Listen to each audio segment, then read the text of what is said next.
السلام علیکم، welcome to my channel Novel Lab Voice. تمام ویڈیو اپڈیٹس کے لیے میرے چینل ناول لیب وائس کو سبسکرائب کر کے بیل نوٹیفیکیشن کو آن کر دیں۔ تو آئیے سنتے ہیں آج کی ویڈیو میں رائٹر ارحم سلیم کا ناول عشق 12، ایپیسوڈ نمبر 5۔ وہ دونوں ریسٹورنٹ کے باہر پہنچے تو وہاں لوگوں کی ایک بھیڑ جمع تھی۔ سیاہ دھوئیں کے مرغولے اڑتے دکھائی دے رہے تھے۔ فائر بریگیڈ کی گاڑیاں وہاں پہنچ چکی تھیں۔ سیان لوگوں کے ہجوم کو چیرتا تیزی سے آگے آیا تھا۔ کیسے ہوا یہ سب؟ ریسٹورنٹ کے گیٹ سے کچھ فاصلے پر اسے مینیجر کھڑا نظر آیا تھا۔ وہ بھاگ کر اس کے قریب آیا۔ شاید شارٹ سرکٹ ہوا ہے، ابھی پتہ نہیں چل سکا آگ کی وجہ کیا تھی۔ کب سے لگی ہے آگ؟ مجھے 8 بجے کے قریب سیکیورٹی گارڈ کی کال آئی تھی۔ وہ جب پہنچا تب تک پورا کچن جل چکا تھا۔ سیان نے نظر اٹھا کر سامنے آگ میں جلتے اپنے ریسٹورنٹ کو دیکھا۔ ذوالکیف بھی اس کے بغل میں آ کھڑا ہوا تھا۔ اس ریسٹورنٹ سے ان دونوں کی بہت سی یادیں جڑی تھیں۔ سیان کی اوشن بلو آنکھوں میں دھوئیں کا عکس ابھر رہا تھا۔ اس دھوئیں میں اسے 2 وجود کھڑے نظر آئے تھے۔ ماضی کی ایک پرانی یاد اس کے ذہن کی سطح پر ابھری تھی۔ وہ اور ذوالکیف دونوں اس ریسٹورنٹ کے کچن میں کھڑے تھے۔ ذوالکیف ایپرن اور سر پر شیف کیپ پہنے شیلف کے پاس کھڑا تھا۔ اس کے ہاتھ میں آمیزے کا ایک باؤل تھا جس میں سے وہ چکن کے پیسز کو نکال کر سامنے چولہے پر رکھی کڑھائی میں ڈال رہا تھا۔ پاس سیان سینے پر دونوں ہاتھ باندھتے مسکراتے ہوئے اسے دیکھ رہا تھا۔ ہمیں ریسٹورنٹ کے لیے شیف کی ضرورت تو نہیں، ماشاءاللہ تمہارے اندر موجود زنانہ خوبیاں ہیں، ہمیں بہت فائدہ دینے والی ہیں۔ مسکراہٹ روک کر کہتے سیان نے اسے چھیڑا تھا۔ نفاست سے چکن کو کڑاہی میں ڈالتے ذوالکیف نے نظریں اٹھا کر اسے گھورا تھا۔ میرے ہاتھ کے کھانوں کی آدھا لندن تعریف کرتا ہے اور تم یہاں میرا مذاق اڑا رہے ہو؟ ارے نہیں، میں نے تو تمہاری تعریف کی ہے۔ اتنی نفاست اور لذت تو لڑکیوں کے ہاتھ میں بھی نہیں ہوگی۔ اس کی بات پر ذوالکیف نے ایک دم سے گردن اکڑائی تھی۔ کچن کا دروازہ کھلا تھا اور ایک ورکر اندر آیا تھا۔ ان دونوں نے رک کر مڑ کر اسے دیکھا تھا۔ ان کے ریسٹورنٹ کو کھلے ابھی چند دن ہی ہوئے تھے اور رش نہ ہونے کے برابر تھا۔ ویسے بھی ابھی انہوں نے ریسٹورنٹ کے لیے سٹاف فائنل نہیں کیا تھا۔ وہ دونوں آج فارغ تھے تو ریسٹورنٹ آ گئے تھے۔ ایک کسٹمر نے چکن ونگز کا آرڈر کیا تو ذوالکیف ٹرائل کے لیے آئے شیف کو ہٹاتے خود بنانے لگا تھا۔ وہ ایک کمال کا شیف تھا۔ یار، بندہ جب پردیس میں ہوتا ہے تو وہاں کھانے بنانا مجبوری بن جاتا ہے۔ اتنے اچھے ریسٹورنٹ ہیں، میں نے تو کبھی نہیں بنایا خود سے کچھ۔ لاپرواہی سے کہتے سیان نے گرم ونگز کا ایک پیس اٹھایا تھا جو ذوالکیف نے ابھی کڑاہی سے نکالا سا۔ دھیان سے، گرم ہے۔ سیان نے اچھلتے اپنا ہاتھ پیچھے کیا تھا تو ذوالکیف بولا، مجھے امی کے ہاتھ کی کھانوں کی بہت یاد آتی تھی یہاں پر، اسی لیے میں نے خود سے کھانے بنانا شروع کر دیے۔ ویسے تمہاری بیوی کے صحیح مزے ہوں گے۔ ایسے ویسے اسے تو میں بستر پر بٹھا کر کھلاؤں گا۔ موٹا کر دو گے تم اسے، سیان نے ہنستے ہوئے کہا تھا۔ ارے لو، کھانے سے بھی کوئی موٹا ہوتا ہے؟ انسان ہوتے ہیں، میں بھی تو انسان ہوں تمہارے سامنے، اتنا ٹھوستا ہوں کبھی موٹا نہیں ہوا۔ تم واقعی انسان ہو؟ ابروج کھاتے سیان نے حیرت سے کہا تھا۔ اچھا، میں انسان نہیں ہوں تو کیا ہوں؟ ہاتھ میں پکڑا باؤل شیلف پر رکھتے ذوالکیف نے کمر پر ہاتھ رکھتے لڑاکا عورتوں کی طرح اسے دیکھا تھا۔ تم انسان نہیں، تم ڈنگر ہو، کیونکہ جس حساب سے تم کھانا کھاتے ہو ایک انسان کے لیے تو کھانا مشکل ہی ہے۔ اور ذوالکیف نے شیلف پر رکھا چمچہ اٹھا کر سیان کے بازو پر دے مارا تھا۔ سیان بغیر رکے کہکا لگا کر ہنس رہا تھا۔ اسے ہنستا دیکھ کر ذوالکیف بھی مسکرا دیا۔ ماضی کی یاد دھوئیں کے ان مرغولوں میں ہی اڑ کر کہیں غائب ہو گئی۔ فائر بریگیڈ کی گاڑیاں کھڑی ابھی بھی آگ پر قابو پانے کی کوشش کر رہی تھی۔ دھوئیں سے اسے اپنی آنکھیں جلتی محسوس ہو رہی تھیں۔ اس نے ذوالکیف کی تلاش میں نظریں دوڑائی۔ وہ اس سے کچھ دور کھڑا پولیس والوں سے بات کر رہا تھا۔ سیان بھی اس کی جانب چل دیا۔ گاڑیوں کے سائرن اور لوگوں کے شور کی آوازیں گڈمڈ ہو کر اس کے کانوں میں آ رہی تھیں۔ وہ قدم چل کر ذوالکیف کی طرف جا رہا تھا جب دھڑام سے کچھ گرنے کی آواز آئی۔ اسے اپنے گلے میں پھندا سا لگتا محسوس ہوا۔ اس کے قدم تھمے تھے۔ اس نے گھبرا کر ارد گرد دیکھا۔ ہوا چلی تھی اور سارا دھواں اڑ کر اس کی طرف آیا تھا۔ ایک دم سے اسے اپنے گرد صرف سیاہی سی پھیلتی محسوس ہوئی۔ وہ آگ کے کافی قریب کھڑا تھا۔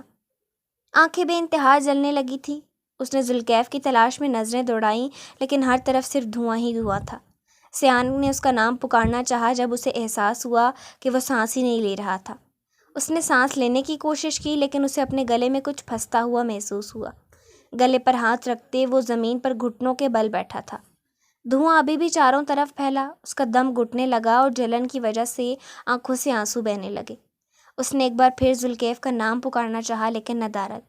ایک شور تھا جو اس کے کانوں کو سنائی دے رہا تھا، جیسے لوگ چیختے ہوئے بھاگ رہے ہوں، لیکن اسے اس وقت اگر کسی چیز کی پرواہ تھی تو وہ آکسیجن تھی جو اسے مل نہیں رہی تھی۔ اس نے ہمت کرتے کھڑا ہونا چاہا، لیکن اس کے قدم لڑکھڑائے تھے۔ وہ چکراتے سر کے ساتھ واپس بیٹھ گیا۔ ایک ہاتھ ابھی بھی گلے پر تھا اور وہ کھینچ کھینچ کر سانس لینے کی کوشش کرنے لگا۔ ایک دم سے اسے اپنی آنکھوں کے سامنے اندھیرا چھاتا ہوا محسوس ہوا اور وہ جو گھٹنوں کے بل زمین پر بیٹھا تھا، کمر کے بل زمین پر گر پڑا۔ آنکھیں بند ہونے سے پہلے جو آخری منظر اس کی آنکھوں نے دیکھا وہ ابھی بھی سیاہ دھوئیں کا ہی تھا۔ اس کے بعد سب منظر اور آوازیں دکھائی دینا اور سنائی دینا بند ہو گئیں۔ سیان کا وجود سیاہ دھوئیں کی بھی سڑک پر پڑا تھا۔ ریسٹورنٹ کے دوسرے فلور سے لکڑی کا ایک پلر نیچے گرا تھا، جسے آگ مکمل طور پر اپنی لپیٹ میں لے چکی تھی۔ اس سے اٹھتا دھواں چاروں اور پھیل گیا تھا۔ سب لوگوں نے ارد گرد بھاگ کر خود کو اس جلتے دھوئیں سے بچا لیا، مگر سیان ایسا نہیں کر پایا تھا۔ وہ چاہ کر بھی نہ بھاگ سکا کیونکہ سیان خیبر شاہ استھما کا مریض تھا۔ دوپہر کے 2 بج رہے تھے۔ منظر اس کمرے کا تھا جہاں رحمت بابا ٹھہرے ہوئے تھے۔ ایک طرف صوفے پر ان کے ساتھ ایزنا کا وکیل بیٹھا تھا، جبکہ سامنے سنگل صوفے پر پولیس یونیفارم پہنے دانیال۔ وہ وکیل سے اکیلے میں ملاقات کرنا چاہتا تھا، لیکن رحمت بابر کا اصرار تھا کہ جو بھی بات ہوگی ان کے سامنے میں ہوگی۔ کمرے میں اس وقت ایک دم خاموشی چھائی تھی۔ کیا بات کرنی تھی آپ کو؟ وکیل نے رحمت بابر کے اشارہ کرنے پر خاموش بیٹھے دانیال سے پوچھا، جو کسی اور ہی دنیا میں گم دکھائی دے رہا تھا۔ دانیال؟ وہ اب بھی اپنی ہی سوچوں میں گم تھا تو رحمت بابر نے اب کی بار اسے پکارا۔ زمین پر ٹکی سی آنکھوں کا رخ دانیال نے رحمت بابر کی جانب کیا تھا۔ مبارک ہو آپ کو۔ کس لیے؟ رحمت بابر ناسمجھی سے بولے۔ دانیال کا رویہ انہیں آج بہت عجیب لگ رہا تھا۔ آپ کی بیٹی بے قصور ہے۔ دانیال کے کہنے کی دیر تھی، رحمت بابر اپنی سیٹ پر اٹھ کھڑے ہوئے۔ انہوں نے پھٹی ہوئی آنکھوں سے دانیال کی جانب دیکھا۔ کیا کہا تم نے؟ میں نے کہا مبارک ہو، آپ کی بیٹی بے قصور ہے۔ رحمت بابر چہرے پر دونوں ہاتھ رکھتے صوفے پر ڈھہ سے گئے۔ ان کے ساتھ بیٹھا ایزنا کا وکیل ابھی تک شوق کی کیفیت میں دانیال کی جانب دیکھ رہا تھا۔ اسے اپنی اور ایزنا کی پچھلی ملاقات یاد آنے لگی تھی۔ وہ جیل میں اس کے سامنے رکھی کرسی پر بیٹھا تھا۔ دیکھیں ایزنا، میں آپ کا وکیل ہوں اور آپ اگر مجھ سے کوئی بات چھپائیں گی تو وہ آپ کے حق میں ہی بہتر نہیں۔ اب تک آپ نے جو کچھ کیا ہے وہ میرے حق میں تو بالکل بھی اچھا ثابت نہیں ہوا۔ سینے پر ہاتھ باندھتے ایزنا نے اسے کھری کھری سنائی تھی۔ وکیل نے بے اختیار گھبرا کر ارد گرد دیکھا تھا۔ میں ابھی اپنا کام کر رہا ہوں، میں آپ سے وعدہ کرتا ہوں آپ کو یہاں سے ضرور نکلوا لوں گا۔ کیا آپ مجھے یہاں سے باعزت بری کروا سکتے ہیں؟ کورٹ میں میرے حق میں ثبوت لا سکتے ہیں؟ دانیال احتشام کو یہ ماننے پر مجبور کر سکتے ہیں کہ میں بے قصور ہوں؟ اس نے ایک کے بعد ایک سوال کر ڈالا۔ جیل میں آنے کے 2 دن بعد اس نے وکیل سے ملاقات کرنے کے لیے حامی بھری، کیونکہ وہ جانتی تھی اگر اسے کوئی بچا سکتا ہے تو وہ خود ہے، وکیل نہیں۔ وہ وکیل پر فضول میں اپنا وقت ضائع نہیں کرنا چاہتی تھی۔ اگر آپ میرے حق میں ثبوت لا سکتے ہیں تو بات کریں، ورنہ میرے باپ کے پاس اتنا پیسہ ہے کہ وہ 4 پیسے پھینک کر اس کیس کو ہی بند کروا دے۔ تو بتائیے وکیل صاحب، میرے اوپر لگا یہ قتل کا سیاہ دھبا مٹا سکتے ہیں آپ؟ میں کوشش کرتا ہوں، اس وکیل نے لڑکھڑاتی ہوئی زبان کے ساتھ کہا تھا۔ ایزنا کے سوالوں کے سامنے وہ اپنا سارا کانفیڈنس لوز کر چکا تھا۔ کوشش؟ مجھے آپ کی کوشش نہیں چاہیے وکیل صاحب، آپ جا سکتے ہیں، مجھے آپ سے مزید بات نہیں کرنی۔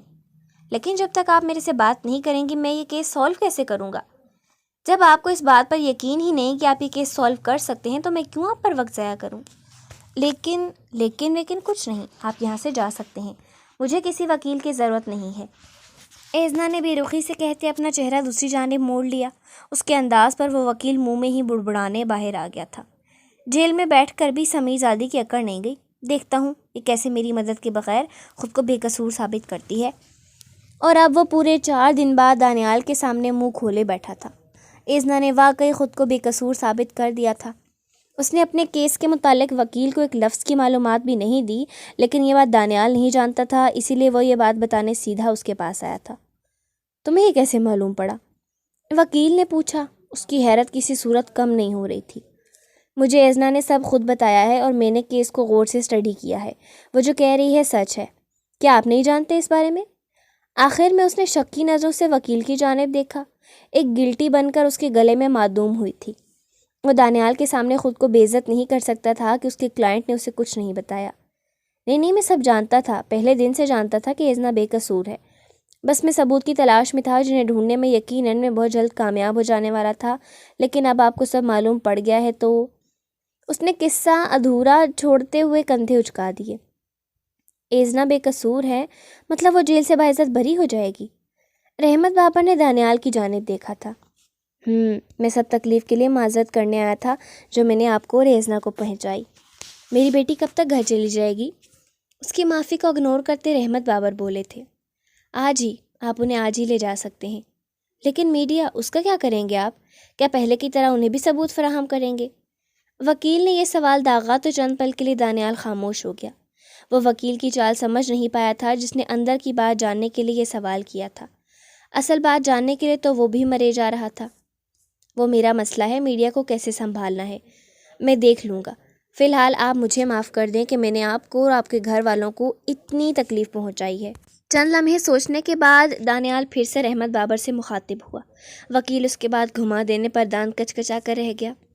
معافی مجھ سے نہیں، ایزنا سے مانگو۔ شاید میں تمہیں معاف کر دوں لیکن وہ تمہیں اس تشدد کے لیے کبھی معاف نہیں کرے گی جو تم نے اس پر کروایا تھا۔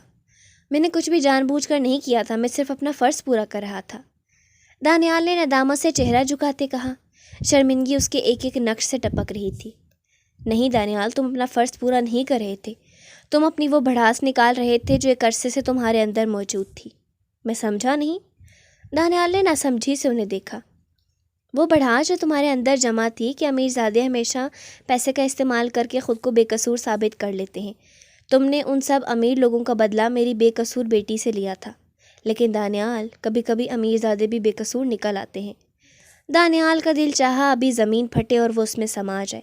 زمین میں گڑنا کسے کہتے ہیں اس نے اب حقیقی معنوں میں جانا تھا۔ لیکن میں نے آپ کے کہنے پر ان پر تشدد بند کروا دیا تھا۔ تم نے میری پھولوں جیسی بچی پر 2 دن تشدد کروایا۔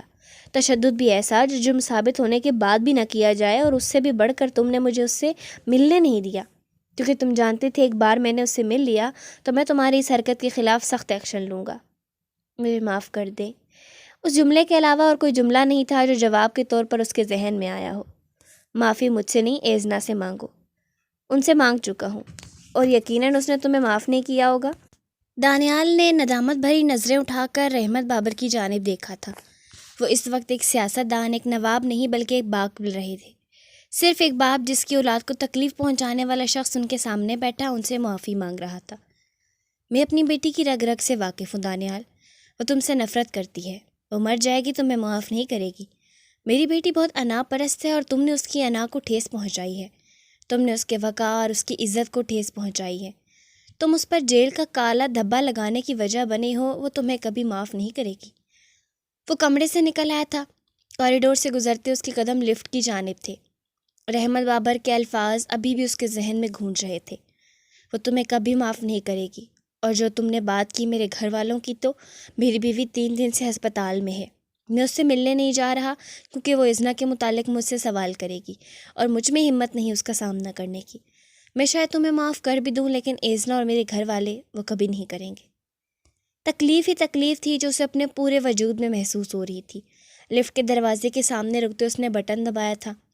پہلے بھی تو بہت سے کیسز میں وہ شک کے زمرے میں آنے والے لوگوں پر تشدد کروا چکا تھا، تب تو اس نے ایسا کچھ محسوس نہیں کیا تھا۔ پھر اس بار کیا ہوا تھا؟ اس بار اتنی تکلیف کیوں تھی؟ وجہ دل کی دنیا تھی جو بدل چکی تھی۔ لفٹ سامنے آ رکی تھی، وہ اس پر سوار ہو گیا۔ وہ تمہیں کبھی معاف نہیں کرے گی، یہ جملہ ہتھوڑے کی طرح اس کے سر پر لگ رہا تھا۔ ایسے لگ رہا تھا جیسے دل پر کسی نے ایک بھاری پتھر لا کر رکھا ہو۔ گہری سانس لیتے اس نے خود پر قابو کیا تھا۔ جب لفٹ سے باہر آیا تو چہرے کے تاثرات پہلے کی نسبت قبرے سنبھلے ہوئے تھے۔ اس نے جیب میں ہاتھ ڈال کر فون نکالا اور باہر پارکنگ کی جانب بڑھ گیا۔ کال ملاتے اس نے فون کان سے لگایا تھا۔ ہیلو صبور، ایک آدمی کی تصویر بھیج رہا ہوں۔ نمرا کا قتل ایزنا نے نہیں بلکہ اس نے کیا ہے۔ ایزنا بابر بے قصور ہے، وہ آج باعزت بری ہو جائے گی۔ اپنے آفس میں بیٹھی مصروف سے انداز میں اس کی بات سنتی صبور ایک دم کرسی سے اٹھ کھڑی ہوئی۔ ایک منٹ، کیا کہہ رہے ہو؟ ایزنا بے قصور ہے؟ ہاں، تو پھر وہ سب ثبوت جھوٹے تھے کیا؟ صبور حیرت سے کہتے واپس کرسی پر بیٹھ گئی۔ دانیال کی بات اس کے سر سے گزر رہی تھی۔ فی الحال میں نے تمہیں جو کہا ہے تم وہ کرو۔ ابھی میں پولیس اسٹیشن جا رہا ہوں، 1 گھنٹے بعد تم میڈیا کے ساتھ مجھے وہاں ملو، میں پریس کانفرنس میں سب ڈیٹیل بتا دوں گا۔ لیکن دانیال، صبور دوسری جانب سے کچھ بولی لیکن دانیال نے اس کی بات کو اگنور کرتے کال کاٹ دی۔ گیلری میں سے ایک تصویر صبور کو بھیج کر اس نے اپنی گاڑی کا دروازہ کھولا اور اندر بیٹھ گیا۔ چند منٹ گاڑی میں خاموش بیٹھنے کے بعد اس نے ذہن میں ترتیب دی، اپنے پلان کو ایک بار پھر سے ازبر کیا تھا۔ ایزنا کی سچائی کو چھپانے کے لیے اسے ایک مضبوط کور سٹوری چاہیے تھی، اور وہ مضبوط کور سٹوری بنانے میں وہ کامیاب ہو گیا تھا۔ اب بس اسے عملی جامہ پہنانا باقی تھا۔ اس نے اگنیشن میں چابی گھمائی تو بند پڑی گاڑی میں زندگی دوڑ گئی۔ اس کا رخ اب پولیس اسٹیشن کی جانب تھا۔ وہ ایزنا کے ساتھ جو کر چکا تھا اب اس کا مداوع کرنا چاہ رہا تھا، اس امید کے ساتھ کہ شاید ایزنا اسے معاف کر دے۔ وہ نہیں جانتا تھا، لیکن وہ ایزنا بابر کی سچائی چھپا کر اس پر بہت بڑا احسان کرنے والا تھا، اور ایزنا کو کسی کا احسان لینے سے سخت نفرت تھی۔ ہاسپٹل کے اس کمرے میں اس وقت سناٹا چھایا تھا۔ بند دروازے کے اس پار کسی کی ہلکی آواز میں بات کرنے کی آواز آ رہی تھی۔ انہیں ہوش آ جائے تو آپ انہیں واپس لے جا سکتے ہیں، ڈاکٹر سامنے کھڑے ذوالکیف سے کہہ رہا تھا۔ ڈاکٹر سے مصافحہ کرتے ذوالکیف دروازہ کھول کر اندر آیا تھا۔ سامنے بستر پر سیان لیٹا تھا۔ وہ اس کی جانب بڑھا تھا جب ایک دم سے جیب میں رکھا اس کا فون بجنے لگا۔ وہ کال ریسیو کرتے دوبارہ کمرے سے نکل گیا۔ خاموش ماحول میں فون کی رنگ ٹون کی آواز پر سیان کی پلکوں میں ہلکی سی جنبش ہوئی تھی، آنکھوں کی پتلیاں کپ کپائیں تھیں اور اس نے دھیرے دھیرے آنکھیں کھول دی۔ گہری اوشن بلو آنکھیں ارد گرد نظر آتے ہاسپٹل کے کمرے کو غور سے دیکھنے لگی تھی۔ یہ منظر اسے جانا پہچانا سا لگا تھا۔ ہاسپٹل کا کمرہ، یہ سفید دیواریں اور اس کا سانس مسئلہ، وہ کافی سال پیچھے چلا گیا تھا۔ ایک پرانی یاد اس کے ذہن کی دیواروں پر ابھری تھی۔ منظر اب بھی ہاسپٹل کا ہی تھا۔ وہ بیڈ پر لیٹا تھا اور اس کا ننھا ہاتھ اپنے ہاتھ میں پکڑے کوئی اس کے پاس بیڈ پر بیٹھا تھا۔ ہم گھر کب جائیں گے؟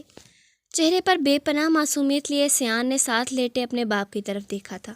سیان کے سوال پر وہ جو اپنے خیالوں میں گم تھے چونک کر اس کی طرف متوجہ ہوئے۔ جب آپ کی یہ ڈرپ ختم ہو جائے گی۔ انہوں نے اس کے ہاتھ پر لگی سرنج کی طرف اشارہ کیا تھا۔ بابا؟ کچھ دیر خاموش رہنے کے بعد اس نے دوبارہ انہیں پکارا۔ جی بابا کی جان؟ اس کے ننھے ہاتھ کو چومتے وہ مسکراتے ہوئے بولے تھے۔ ان کی آنکھیں بالکل سیان جیسی تھی، اوشن بلیو، گہرے نیلے سمندر جیسی۔ میں ٹھیک کب ہوں گا؟ یہ سوال کرتے سیان کے چہرے پر ایک دم سے اداسی چھائی تھی۔ اس کے سوال پر ساتھ لیٹے وجود کے چہرے پر تکلیف سی ابھری تھی۔ وہ فوراً اٹھ کر بیٹھ گئے۔ بہت جلد، پر میرے فرینڈز کہتے ہیں کہ استھما کا کوئی علاج نہیں ہوتا۔ کیوں نہیں ہوتا؟ ہم آپ کا ٹریٹمنٹ کروائیں گے اور انشاءاللہ آپ بہت جلد ٹھیک ہو جاؤ گے۔ لیکن اگر میں مر گیا تو؟ اس کی بات پر ساتھ بیٹھا وجود تڑپ ہی تو گیا تھا۔ انہوں نے فوراً سے آگے بڑھتے اس کے دونوں ہاتھوں کو اپنے ہاتھ میں تھام کر چوما تھا۔ اللہ نہ کرے آپ کو کچھ ہو، میری عمر بھی آپ کو لگ جائے۔ پر میں بیمار ہوں اور میرے فرینڈز کہتے ہیں بیمار لوگ جلدی مر جاتے ہیں۔ ایسا کچھ نہیں ہوتا، زندگی میں صرف اللہ کے ہاتھ میں ہے۔ وہ چاہے تو ایک صحت مند انسان کو پل میں موت دے اور چاہے تو وینٹیلیٹر پر لگے انسان کو زندگی دے دے۔ آپ آئندہ ایسا کوئی بات نہیں کرو گے۔ آپ جانتے ہو نا بابا کا آپ کے علاوہ کوئی نہیں ہے۔ انہوں نے اسے بٹھاتے گلے لگا دیا تھا۔ سیان نے بھی ان کے گرد بازو لپیٹ لیے تھے۔ منظر تبدیل ہوا تھا۔ وہ ماضی سے حال میں واپس ہو چکا تھا۔ جگہ وہی تھی، اس کی حالت بھی وہی تھی، لیکن اس کے ساتھ موجود شخص نہیں تھا۔ اس کا باپ جا چکا تھا۔ آپ نے ٹھیک کہا تھا بابا، اللہ چاہے تو ایک صحت مند انسان کو بھی موت دے دے اور چاہے تو وینٹیلیٹر پر لگے انسان کو بھی صحت مند کر دے، جیسے آپ ایک دم سے مجھے چھوڑ کر چلے گئے۔ جانا تو مجھے تھا بابا، لیکن آپ کیوں چلے گئے؟ بیمار تو میں تھا، مرنا مجھے تھا، آپ کو نہیں۔ آپ نے کہا تھا آپ کا میرے سوا کوئی نہیں ہے، لیکن آپ کے جانے کے بعد میرا بھی تو اس دنیا میں کوئی نہیں۔ آنسو نیلی آنکھوں میں تیرنے لگے تھے۔ اس نے پلکیں جھپکی تھی، پانی اس کی آنکھوں سے نکل کر کن پٹی کی جانب بہہ گیا۔ دروازہ کھلا تھا اور ذوالکیف اندر آیا۔ اسے جاگا دیکھ کر فوراً سے اس کے پاس آیا۔ کیسا محسوس کر رہے ہو اب؟ وہ کرسی کھینچ کر اس کے پاس بیٹھ گیا۔ سیان نے مسکراتے ہوئے اس کی طرف دیکھا۔ یہ انسان اس کی زندگی کا واحد قیمتی سرمایہ تھا۔ بہتر ہوں، جان نکال دی تھی تم نے میری، تھکے تھکے انداز میں کہتے ذوالکیف نے بیڈ پر بازو اپنے سر پر رکھ دیا۔ سیان نے ہاتھ بڑھاتے نرمی سے اس کے بالوں میں ہاتھ پھیرا تھا۔ میں بہت تنگ کرتا ہوں نا تمہیں؟ بہت، اس نے یوں ہی جھکے سر کے ساتھ کہا تھا۔ سیان دھیمے سے مسکرا دیا۔ وہ ابھی بھی اس کے بالوں میں انگلیاں پھیر رہا تھا۔ تمہارے تایا کی کال آئی تھی؟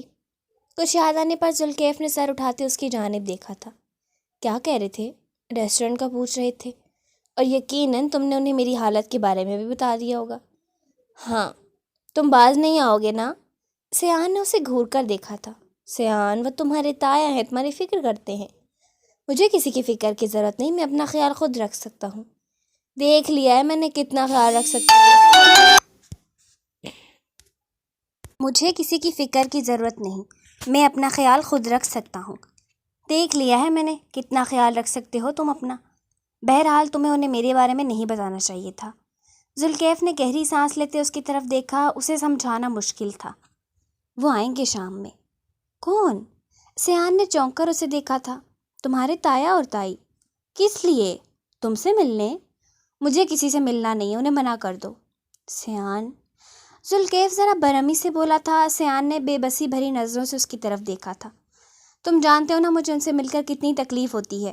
وہ سب باتیں جنہیں میں اتنی مشکل سے بھلاتا ہوں، سب بر سے یاد آنا شروع ہو جاتی ہیں۔ لیکن سیان، تم ان سے تعلق ختم تو نہیں نہ کر سکتے؟ وہ تمہارے بابا کے بھائی ہیں۔ یہ بھائی تب کہاں تھے جب میرا باپ آدھی رات کو سڑک پر آخری سانسیں لے رہا تھا؟ یہ بھائی تب کہاں تھے جب میں لاوارثوں کی طرح پوری رات گھر کے باہر سویا تھا؟ اتنا کافی ہے یا اور بتاؤں؟ سیان، تم کیوں بھول نہیں جاتے ان سب باتوں کو؟ میں نہیں بھول سکتا، الحمدللہ میری یادداشت حد سے زیادہ اچھی ہے۔ ذوالکیف نے بے بسی نظروں سے اس کی طرف دیکھا۔ سیان اس سے چہرہ موڑے دوسری طرف دیکھ رہا تھا۔ تم بھی ان کے ساتھ ایسا سلوک رکھو گے تو ان میں اور تم میں کیا فرق رہ جائے گا؟ مجھے ان میں اور خود میں کوئی فرق نہیں رکھنا۔ جیسے وہ میرے ساتھ تھے میں بھی ان کے ساتھ ویسا ہی بنوں گا۔ پرانے گڑے مردے اکھاڑنے سے کچھ نہیں ہوگا سیان۔ مجھے اس بارے میں کوئی بات نہیں کرنی ذوالکیف۔ اگر تمہیں بھی انہی کی حمایت میں بولنا ہے تو تم یہاں سے جا سکتے ہو۔ اچھا ٹھیک ہے، نہیں بول رہا میں کچھ، کرو اپنی مرضی۔ پہلے تم نے میری کوئی بات مانی ہے جو اب مانو گے؟ ناراضگی سے کہتے وہ اٹھا تھا اور ایک طرف رکھے صوفے پر جا کر بیٹھ گیا۔ سیان نے اکتائی ہوئی نظروں سے اس کی طرف دیکھا۔ تمہیں معلوم ہے نا جب تم ناراض ہوتے ہو تو مجھے زہر لگتے ہو۔ ذوالکیف نے کوئی جواب نہ دیا۔ وہ سیان کو اگنور کرتے اپنے موبائل میں مصروف ہو گیا۔ اچھا بھائی، مل لوں گا میں رات میں ان سے، اب منہ سیدھا کرو اپنا۔ اس نے جس طرح اکتائے ہوئے انداز میں کہا تھا، ذوالکیف نہ چاہتے ہوئے بھی مسکرا دیا۔ یہ کی نا میرے دوست سیان والی بات، دفع ہو جا اب یہاں سے۔ ایک دفعہ چلا گیا نا تو واپس نہیں آؤں گا۔ میری یاد جدو آئے گی تو پتہ لگوں گا۔ سینہ اکڑا کر کہتے ذوالکیف اٹھ کھڑا ہوا تھا۔ چپ کر کے بیٹھ جا۔ اسے جانے کے لیے تیار ہوتا دیکھ سیان نے مصنوعی غصے سے کہا تھا، ابھی خود ہی تو بولا دفع ہو جاؤ۔ ذوالکیف بیٹھ جا، دماغ نہ کھا میرا۔ اچھا یار، چڑ کیوں رہا ہے؟ میں ذرا ڈاکٹر کے پاس سے ہو کر آتا ہوں، انہوں نے کہا تھا کہ تجھے ہوش آتے ہی ڈسچارج کر دیں گے۔ ذوالکیف کمرے سے نکل گیا تو ایک بار پھر سے خاموشی چھا گئی تھی، بالکل سیان کی زندگی کی طرح، جس میں واحد زور صرف ذوالکیف کا وجود تھا۔ گہری سانس لیتے اس نے ذہن میں آتے تمام خیالوں کو پیچھے دھکیلا تھا۔ رات کو ہونے والی ملاقات کے لیے اسے یقیناً خود کو ابھی سے تیار کرنا تھا۔ یہ کیس جو اگلے ہفتے کورٹ میں پیش ہونے والا تھا اب نہیں ہوگا، کیونکہ نئے ملنے والے ثبوتوں کی بنا پر ایزنا بابر بے قصور ثابت ہوئی ہیں۔ نمرا کا قتل ایزنا نے نہیں بلکہ اس آدمی نے کیا تھا جس کے ساتھ مل کر وہ مختلف یونیورسٹیز میں ڈرگ سیل کرتی تھیں۔ ان کی آپس میں کوئی لڑائی ہوئی جس کی وجہ سے اس نے غصے میں آ کر نمرا کو مار دیا۔ اس شخص کا چہرہ آپ لوگ نیوز میں دیکھ چکے ہوں گے، جو کچھ دنوں پہلے ہی پولیس مقابلے میں مارا گیا ہے۔ ایزنا بابر کی گرفتاری کے وقت آپ نے تمام ثبوت میڈیا کو دیے تھے، اب وہ بے قصور ثابت ہو گئی ہیں تو ان کے حق میں کوئی ثبوت نہیں۔ یہ منظر ایک بڑے سے ہال کا تھا جہاں دانیال بیٹھا پریس کانفرنس کر رہا تھا۔ اس کے ایک طرف رحمت بابر اور ایزنا کا وکیل بیٹھا تھا، جبکہ دوسری طرف کانسٹیبل رمیز بیٹھا تھا۔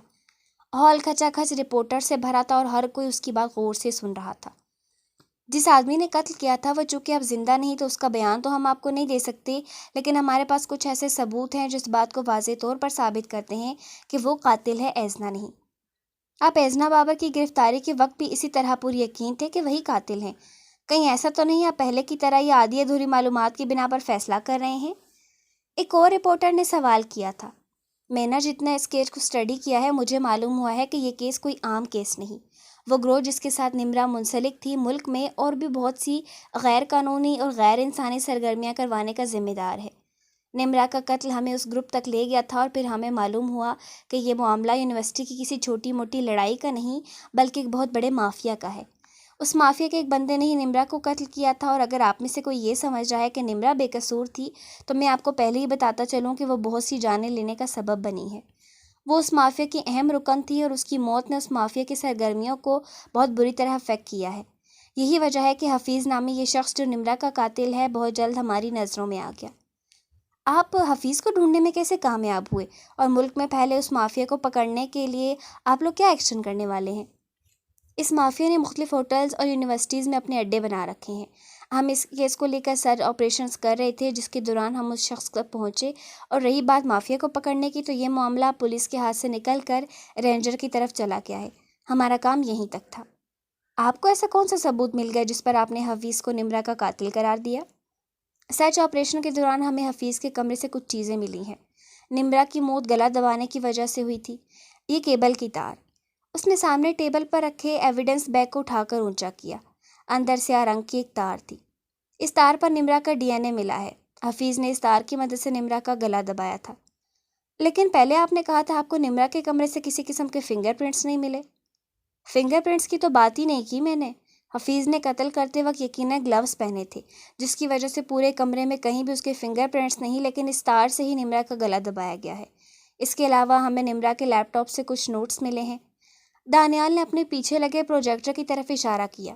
وہاں ایک کے بعد ایک تصویر آ کر ابھرنے لگی۔ سب غور سے ان تصویروں پر نظر آتے الفاظ کو پڑھنے لگے۔ یہ وہ نوٹس ہیں جو ہمیں نمرا کے لیپ ٹاپ سے ملے ہیں۔ اس میں اس نے صاف الفاظ میں لکھا ہے کہ اگر اسے کوئی جانی نقصان پہنچتا ہے تو اس کا ذمہ دار حفیظ ہے۔ اب میں جانتا ہوں آپ سب یہ سوال کریں گے کہ یہ نوٹس ہمیں پہلے کیوں نہیں بنے، تو اس کا جواب یہ ہے کہ نمرا کا لیپ ٹاپ لاک تھا اور ہم نہیں چاہتے تھے کہ اس کے اندر موجود ڈیٹا ہم سے مس ہو جائے، اسی لیے اس لیپ ٹاپ کے ڈیٹا کو ریسٹور کروانے میں ہمیں اتنا وقت لگ گیا۔ تو کیا ایذنا بابر کے متعلق آپ کو ملنے والے ثبوت جھوٹ تھے؟ وہ ثبوت جھوٹ نہیں تھے، وہ بس آدھا سچ تھا۔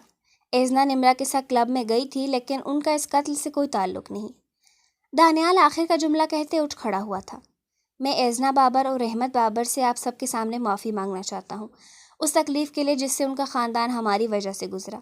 ایذنا بابر کچھ ہی دیر میں رہا ہو جائیں گی۔ پولیس اسٹیشن کے کاریڈور میں لگا وہ چھوٹا سا ٹی وی فل والیوم کے ساتھ چل رہا تھا۔ خاموش ماحول میں دانیال کی آواز گونج رہی تھی۔ سب کانسٹیبلز ٹی وی کے آگے جمع ہوئی اس کی پریس کانفرنس کو سن رہے تھے۔ یہ سر کیا کہہ رہے ہیں؟ اس ایذنا نے میرے سامنے خود اعتراف کیا ہے کہ اس نے نمرا کا قتل کیا ہے۔ نمرا کی جیل کے باہر موجود وہ کانسٹیبل حیرت سے بولی تھی۔ اس کے ساتھ موجود آفیسر نے ناگواری سے اس کی طرف دیکھا تھا۔ تو تمہیں کیا لگتا ہے دانیال سر یہ سب جھوٹ بول رہے ہیں؟ جھوٹ نہیں، لیکن اس نے واقعی اعتراف کیا تھا۔ ہو سکتا ہے وہ مذاق کر رہی ہو، ایک اور آفیسر بولی تھی۔ کوئی مذاق میں بھی جرم کا اعتراف نہیں کرتا۔ ہو سکتا ہے دانیال سر نے رشوت لی ہو۔ اپنی آواز مدھم کرتے اس نے آخر کا جملہ بولا تھا۔ اس کی بات پر دوسرے آفیسرز نے اسے گھور کر دیکھا تھا۔ یہ کیا بول رہی ہو؟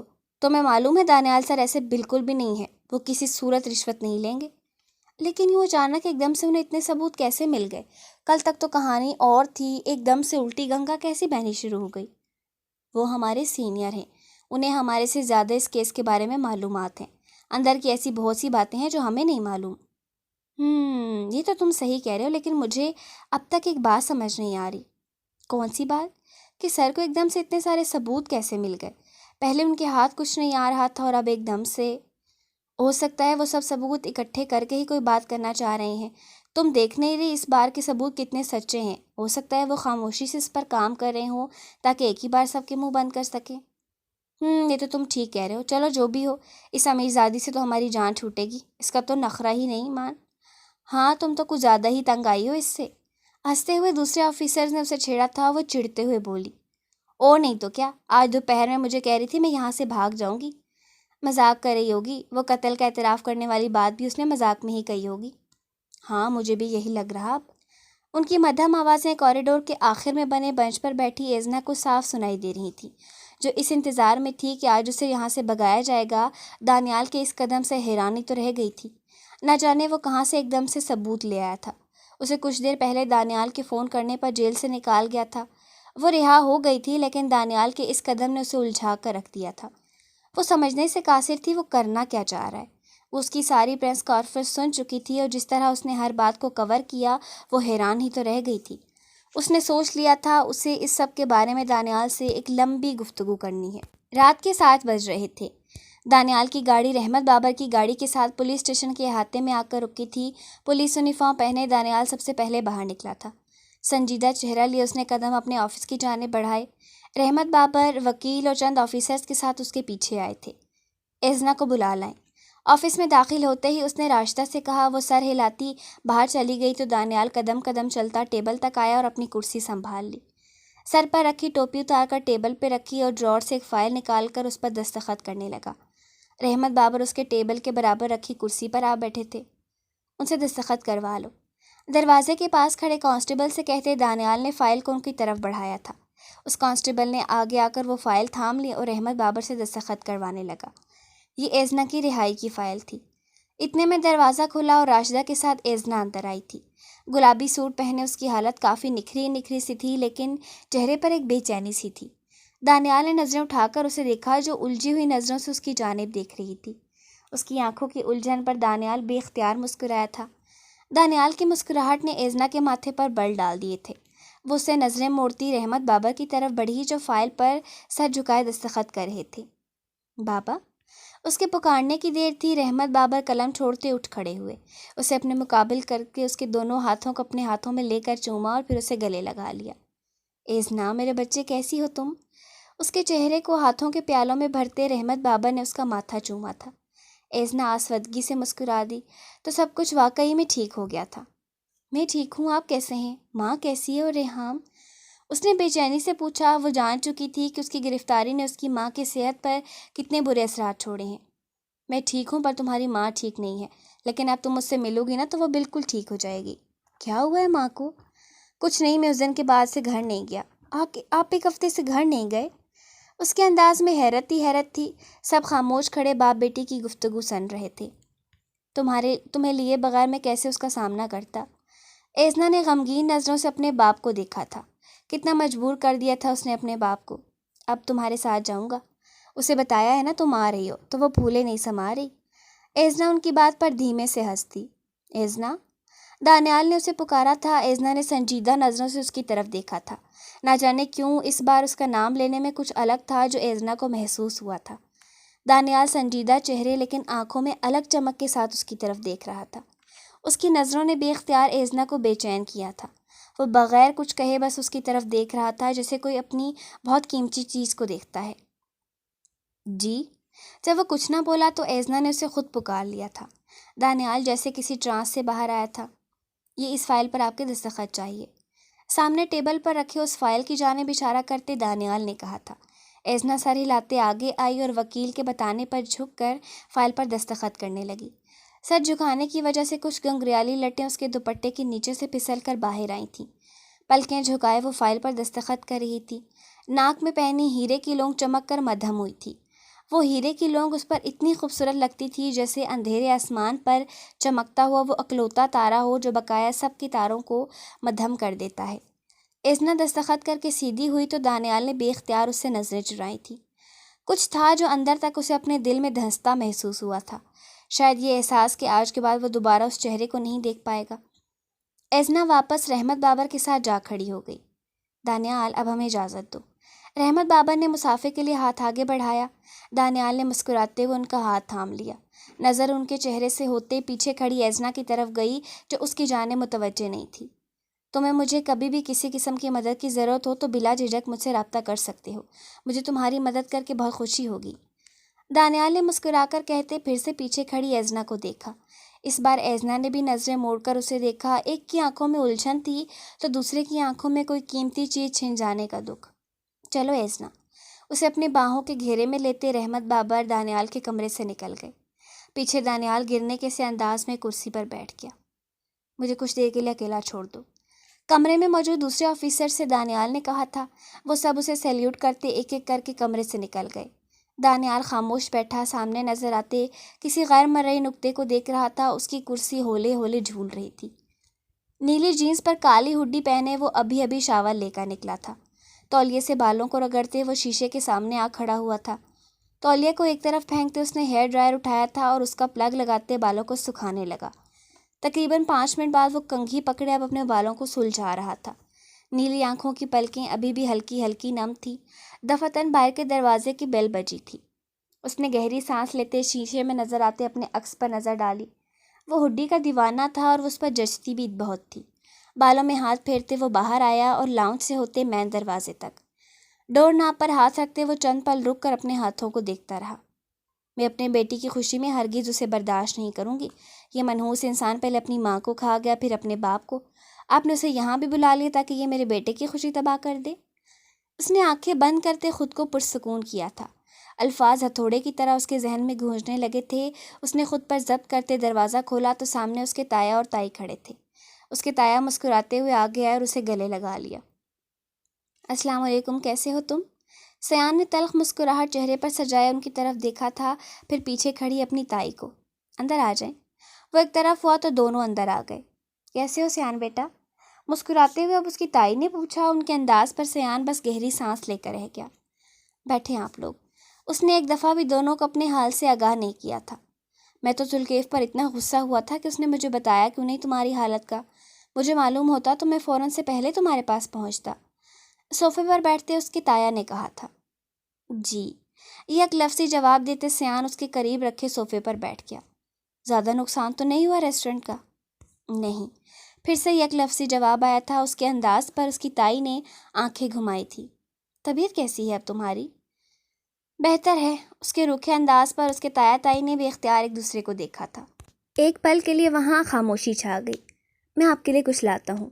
سیان اٹھ کھڑا ہوا اور کچن کی جانب بڑھ گیا۔ اس کے جاتے ہی اس کی تائی اپنے شوہر کی طرف گھومی تھی۔ انداز دیکھ رہے ہیں آپ اس کا؟ ایسے جیسے احسان کر رہے ہیں ہم سے مل کر۔ اس کی انہی باتوں کی وجہ سے میرا اس سے ملنے کو دل نہیں کرتا۔ چپ رہو، اب اس کے سامنے ایسی کوئی بات نہ کرنا۔ مجھے نہیں پتا، اٹھے یہاں سے گھر چلیں۔ میں مزید اس کا ایسا رویہ برداشت نہیں کر سکتی۔ تم تھوڑی دیر کے لیے خاموش نہیں رہ سکتی؟ مت بھولو اس نے ہم پر کتنے احسان کیے ہیں۔ پہاڑ میں گئے احسانات، جس کے بعد وہ ہمارے ساتھ ایسا سلوک کر رہا ہے۔ اس کے تایا کچھ بولنے لگے تھے لیکن سیان کو کچن سے آتا دیکھ کر خاموش ہو گئے۔ جوس کے 2 گلاس سیان نے ان کے سامنے ٹیبل پر رکھے، پھر اپنی نشست سنبھالتے اس نے برف نظروں سے اس کی جانب دیکھا تھا۔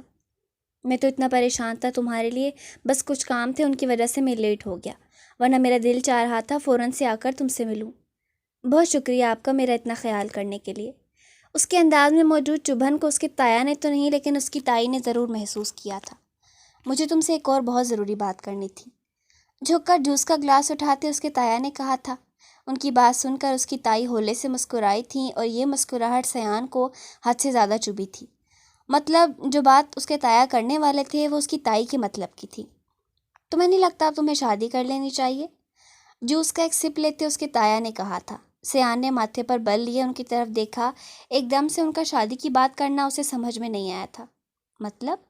مطلب کیا؟ صاف صاف تو کہہ رہے ہیں کہ اب تمہیں شادی کر لینی چاہیے۔ اس کے تایا کے بجائے تائی نے کہا تھا۔ میں فی الحال آپ سے بات نہیں کر رہا۔ سیان نے سنجیدہ نظریں موڑ کر ان کی طرف دیکھا اور اس کے جواب پر اس کی تائی بھڑک ہی اٹھی تھی۔ کیا مطلب ہے تمہارا اس بات سے؟ تم مجھے یہاں سے جانے کے لیے کہہ رہے ہو؟ میں نے ایسا کچھ کہا تو نہیں، لیکن اگر آپ واقعی جانا چاہتی ہیں تو میں آپ کو روکوں گا نہیں۔ دیکھ رہے ہیں آپ اس کی باتیں؟ اس کی تائی نے اس کے تایا کو مخاطب کیا تھا۔ یہ ہے آپ کا وہ بھتیجا جس کے لیے آپ اتنا تڑپتے رہتے ہیں، جس کے لیے آپ اپنی اولاد تک کو فراموش کر دیتے ہیں۔ ان کے آخر کے جملوں پر سیان دھیمے سے ہنسا تھا۔ اس کی تائی نے سلگتی ہوئی نظروں سے سیان کی طرف دیکھا تھا۔ ہنس کیوں رہے ہو تم؟ میں آپ کی ان باتوں پر ہنس رہا ہوں جو آپ نے میرے لیے کہی ہیں، تو اس میں ہنسنے والی کیا بات ہے؟ سیان مسکراتے ہوئے آگے ہو کر بیٹھا تھا، پھر دونوں ہاتھوں کو باہم غور سے دونوں کی جانب دیکھا۔ آپ کی اطلاع کے لیے عرض ہے کہ میرے کان بہت تیز ہیں۔ اپنے اس اوپن کچن میں کھڑے ہو کر میں آپ لوگوں کی باتیں آرام سے سن سکتا ہوں۔ اس کی باتوں پر اس کی تائی کے چہرے پر سایہ سا لہرایا تھا۔ اس کے تایا نے تائی کو گھور کر دیکھا تھا۔ میں نے آپ لوگوں کو زبردستی نہیں بلایا، آپ لوگ اپنی مرضی سے آئے، اور اگر آپ لوگوں کو میری باتوں سے اتنا ہی مسئلہ ہے تو مت ملا کریں مجھ سے، کیونکہ میں تو آپ سے بالکل ملنا نہیں چاہتا۔ سیان ہم تمہاری فکر کرتے ہیں، تو ہمارے بھائی کے بیٹے۔ او پلیز تایا جان، یہ بھائی کی بیٹے اور تم ہمارا خون ہو والا رونا میرے سامنے مت روئیں۔ مجھے ان سب چیزوں سے کوئی فرق نہیں پڑتا۔ میں لوگوں کے رویے بھولتا نہیں ہوں، اور آپ لوگ میرے سامنے میٹھی چھریاں بننے کی ضرورت نہیں۔ اٹھیں جی، اس سے زیادہ بے عزتی میں برداشت نہیں کر سکتی۔ اس کی تائی اپنا بیگ اٹھاتے اٹھ کھڑی ہوئی۔ سیان نے پرسکون نظروں سے انہیں جاتے دیکھا تھا۔ کیوں کرتے ہو تم ہمارے ساتھ ایسا؟ کیا میرے پیار میں کوئی کمی رہ گئی تھی؟ سیان نے تلخ مسکراہٹ چہرے پر سجائے اپنے تایا کو دیکھا۔ تائی آپ کا انتظار کر رہی ہوگی۔ ضبط بھری گہری سانس لیتے اس کے تایا آگے آئے اور سیان کے سر پر رکھنے کے لیے اپنا ہاتھ بڑھایا، لیکن وہ 2 قدم اٹھاتے پیچھے ہو گیا۔ اس کے پیچھے ہونے پر اس کے تایا کے چہرے پر تلخی سی ابھری تھی۔ تائی آپ کا انتظار کر رہی ہوں گی؟ لفظوں پر زور دیتے اس نے اپنی بات دہرائی تھی۔ اس کے تایا نے بے بسی نظروں سے اس کی طرف دیکھا، ان کا ہاتھ ابھی بھی ہوا میں معلق تھا۔ پھر چہرہ جھکاتے وہ خاموشی سے سیان کے اپارٹمنٹ سے نکل گئے۔ پیچھے سیان گرنے کے انداز میں صوفے پر بیٹھا اور اپنا سر دونوں ہاتھوں میں تھام لیا۔ اسے ایک دم کتے کے بھونکنے کی آواز آئی تھی۔ سیان نے گھبرا کر چہرہ اٹھایا تھا، لاؤنج خالی پڑا تھا لیکن آواز اب بھی آ رہی تھی۔ اس نے اپنے گھبرا کر کانوں پر ہاتھ رکھا لیکن آواز مزید تیز ہوتی چلی جا رہی تھی۔ دروازہ کھولیں پلیز، مجھے ڈر لگ رہا ہے۔ کسی بچے کے چلانے کی آواز آئی تھی۔ سیان تیزی سے اٹھا اور مین دروازے کی طرف بڑھا۔ جھٹکے سے دروازہ کھول کر باہر آیا اور چاروں جانب دیکھا۔ باہر کاریڈور سنسان پڑا تھا، وہاں کوئی بھی نہیں تھا۔ دروازہ کھولیں تائی جان، مجھے ان ڈاگ سے ڈر لگ رہا ہے۔ پس منظر میں کتے ابھی بھی بھونک رہے تھے اور کسی بچے کی چلانے کی آواز آ رہی تھی۔ الٹے قدموں چلتے سیان واپس اپارٹمنٹ کے اندر آیا اور دروازہ بند کرتے کمرے کی جانب بھاگا۔ بیڈ پر گرنے کے انداز میں لیٹتے اس نے تکیہ اٹھا کر اپنے سر پر رکھا اور کانوں کو ڈھک لیا۔ آواز اب پہلے کی نسبت تھوڑی مدھم ہو گئی تھی۔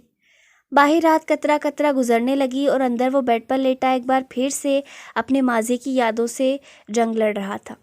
اسی لیے وہ کسی جاننے والے سے ملتا نہیں تھا، کیونکہ ہر ملاقات اپنے ساتھ ایک تکلیف دہ یاد کو لاتی تھی۔ رحمت بابر تو اگلے دن بھاورپور کے لیے نکلنا چاہتے تھے، لیکن ایزنا کے کہنے پر وہ ہوٹل میں رکنے کے بجائے ایمرجنسی فلائٹ بک کرواتے اس رات ہی بھاورپور کے لیے نکل گئے۔ رات کے 11 بجے کا وقت تھا۔ حویلی ہمیشہ کی طرح جگمگ کر رہی تھی اور آج تو وہاں الگ ہی رونق تھی۔ ایزنا کے واپس آنے کی خوشی میں پوری حویلی میں جشن کا سا ماحول تھا۔ اس وقت گھر کے سب افراد لاؤنج میں بیٹھے تھے۔ ایزنا شائستہ بیگم کے گلے لگے صوفے پر بیٹھی تھی۔ ہفتے میں ہی ایزنا کی فکر نے انہیں کافی کمزور کر دیا تھا۔ جب سے ایزنا گئی تھی ان کا بی پی نارمل ہی نہیں ہو رہا تھا۔ میرے پیچھے آپ نے اپنا خیال بالکل نہیں رکھا، نروٹھے پن سے کہتے ایزنا نے ان کے چہرے کو ہاتھوں کے پیالے میں بھرا اور ان کا ماتھا چوم لیا۔ میری بیٹی کے ساتھ وہاں جیل میں نہ جانے کیا سلوک ہو رہا تھا، ایسے میں اپنا خیال کیسے رکھتی؟ جب بابا نے آپ کو تسلی دی تھی پھر آپ کیوں پریشان ہو رہی تھیں؟ تم میری نظروں سے دور تھیں ایزنا، میری جان حلق میں آئی تھی یہ سوچ سوچ کر کہ وہ تمہیں کوئی نقصان نہ پہنچا دیں۔ چلیں، جو ہونا تھا وہ ہو گیا۔ اب دیکھیں میں آپ کے سامنے بالکل ٹھیک ٹھاک اور صحت مند۔ اللہ کا جتنا شکر ادا کریں کم ہے کہ اس نے یہ آزمائش ٹال دی۔ اب اسے کچھ کھلاؤ پلاؤ بھی، کب سے اپنے ساتھ لگائی بیٹھی ہو؟ ان سے کچھ دور صوفے پر بیٹھے رحمت بابر نے ہنستے ہوئے کہا تھا۔ آج حویلی کے ہر شخص کے چہرے پر ایک الگ سکون اور اطمینان تھا۔ کھانا تیار ہے، بریکنگ نیوز کی طرح اعلان کرتے ریحام لاؤنج میں آئی تھی۔ میں پہلے شاور لوں گی پھر کچھ کھاؤں گی، ایزنا نے اٹھتے ہوئے کہا تھا۔ کھانا ٹھنڈا ہو جائے گا بیٹا۔ ماں بس 10 منٹ لگیں گے۔ اچھا ٹھیک ہے۔ بابا میرا فون؟ نہیں، وہ ہاسٹل کی چیکنگ کے دوران شاید کہیں گم ہو گیا۔ میں نے کہا ہے امجد سے کل تک آ جائے گا تمہارا نیا فون۔ اوکے، وہ کہتے اوپر سیڑھیوں کی طرف بڑھ گئی۔ اپنے کمرے میں آتے وہ گرنے کے انداز میں بیڈ پر لیٹ گئی۔ ٹانگیں پلنگ سے نیچے لٹکائے وہ پرسکون نظروں سے چھت پر لگی لائٹس کو دیکھ رہی تھی۔ تو بالآخر سب ٹھیک ہو گیا تھا۔ ایک طوفان جو اس کی زندگی میں آیا تھا اب گزر چکا تھا۔ وہ اپنی خیالوں میں گم تھی جب دھڑام سے دروازہ کھلا اور حسب معمول ریحام اندر آئی تھی۔ بالوں کو کیچر میں باندھے اس کے چہرے کے ہر نقش سے خوشی جھلک رہی تھی۔ غالباً آپ نہانے آئی تھیں، جاتی ہوں کچھ دیر میں۔ کیسے گزرے پھر آپ کے جیل میں دن؟ اس نے بیڈ پر بیٹھتے ریحام نے پوچھا تھا۔ ایزنا نے حیرت بھری نظروں سے چہرہ موڑ کر اس کی طرف دیکھا تھا۔ میں وہاں کوئی پکنک منانے نہیں گئی تھی، لیکن پھر بھی آپ نے ایک نئی چیز ایکسپیرینس کی ہے۔ مجھے تو بہت شوق ہے جیل دیکھنے کا۔ بتائیں نا جیل کیسی ہوتی ہے؟ اس کے بذیر انداز پر ایزنا اسے گھور کر رہ گئی۔ اس لڑکی کا دماغ واقعی گھٹنوں میں تھا۔ میں نے اس بات پر زیادہ غور نہیں کیا کہ جیل کیسی دکھتی ہے۔ ہاں، اب پورا ہفتہ وہاں رہی تھی، پورے 7 دن، اور ان 7 دنوں میں آپ نے یہ بھی نوٹ نہیں کیا کہ جیل کیسی دکھتی ہے؟ ریحام الٹے سیدھے سوال کر کے دماغ نہ کھاؤ میرا۔ آپ سے تو کچھ پوچھنا ہی فضول ہے، میں تو بس اپنی جنرل نالج میں اضافہ کرنا چاہ رہی تھی۔ یہ جیل کے اسٹرکچر کے بارے میں معلومات لے کر تمہارے جنرل نالج میں کون سا اضافہ ہونا تھا؟ ارے ایزنا، آپ کو نہیں پتا مجھے کتنا شوق ہے جیل دیکھنے کا۔ زندگی میں ایک دفعہ تو جیل کا چکر ضرور لگاؤں گی میں۔ اللہ نہ کرے تمہیں کبھی جیل کا منہ دیکھنا پڑے، فضول باتیں نہ کیا کرو۔ اچھا ٹھیک ہے، آنکھیں گھماتے ریحام نے کہا تھا۔ اٹھ جائیں، اب شاور لے لیں، اتنی بھوک لگی ہے، آپ کی وجہ سے انتظار کرنا پڑ رہا ہے۔ تو مت کرو میرا انتظار۔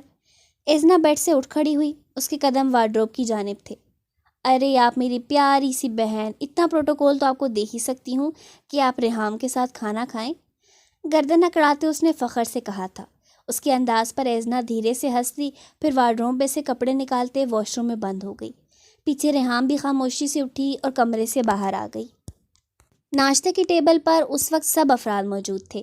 آج کی صبح حویلی کی دیواروں پر بہت روشن اتری تھی۔ ایزنا رحمت بابر کے ساتھ والی کرسی پر بیٹھے پرجوشی سے اپنے نئے فون کو کھول رہی تھی۔ ریحام گردن موڑے ایزنا پر جھکی ہوئی تھی۔ تازہ ناشتے اور چائے کی مہک سارے میں پھیلی ہوئی تھی۔ تھینک یو بابا۔ آئی فون کے نیو ماڈل کو ہاتھ میں پکڑے ایزنا نے مسکراتے ہوئے رحمت بابر سے کہا تھا۔ ماموں مجھے نیو فون کب ملے گا؟ ایزنا کے فون کو دیکھتے ریحام نے آنکھیں مٹکاتے مسکراتے ہوئے پوچھا۔ اس کے انداز پر ٹیبل پر موجود سب افراد مسکرا دیے۔ جب تمہارا پرانا فون خراب ہو جائے گا۔ او ماموں، میں آپ کو بتانا بھول گئی، میرا فون کافی عرصے سے مسئلہ کر رہا ہے۔ کیسا مسئلہ؟ گلاس میں اورنج جوس ڈالتے رحمت بابر نے مسکراتے ہوئے پوچھا۔ وہ اس کی شرارت سمجھ گئے تھے۔ کافی عرصے بعد حویلی کی رونق اور خوشیاں واپس آ گئی تھیں۔ وہ میری تصویریں اچھی نہیں آ رہی، اس کے کیمرے میں کوئی مسئلہ ہو گیا ہے۔ مسئلہ کیمرے میں نہیں، تمہارے منہ میں ہے، چہرہ نیا لے لو۔ پراٹھے کا نوالا توڑتے ایزنا نے سنجیدگی سے کہا تھا۔ اس کی بات پر رحمت بابر اور شائستہ بیگم ہنس دیے۔ ریحام اور ایزنا ایسے ایک دوسرے کو چھیڑتی رہتی تھیں۔ وہ دونوں کزنز کم اور بہنیں زیادہ تھیں۔ حالانکہ دونوں میں 5-6 سال کا فرق تھا، لیکن ایزنا نے کبھی ریحام کو بہن سے کم نہیں سمجھا تھا۔ اچھا؟ آنکھیں گھماتے ریحان نے اچھا پر زور دیتے کہا، پھر اپنے لیے پلیٹ میں ناشتہ نکالنے لگی۔ اچھا یار، ناراض کیوں ہو رہی ہو؟ لے دیں گے تمہیں نوکیا کے کسی ماڈل کا اچھا سا فون۔ اچھا آپ نے لیا آئی فون، میرے لیے نوکیا؟ واہ! ہاں، کیونکہ پھر جب تم نوکیا کے کیمرے کو بلیم کرو گی کہ اس میں تصویریں اچھی نہیں آتی تو تمہاری بات کی سمجھ بھی آئے گی۔ مجھے نہیں چاہیے کوئی فون، رہنے دیں۔ اچھا میرا بچہ، کیا ہو گیا؟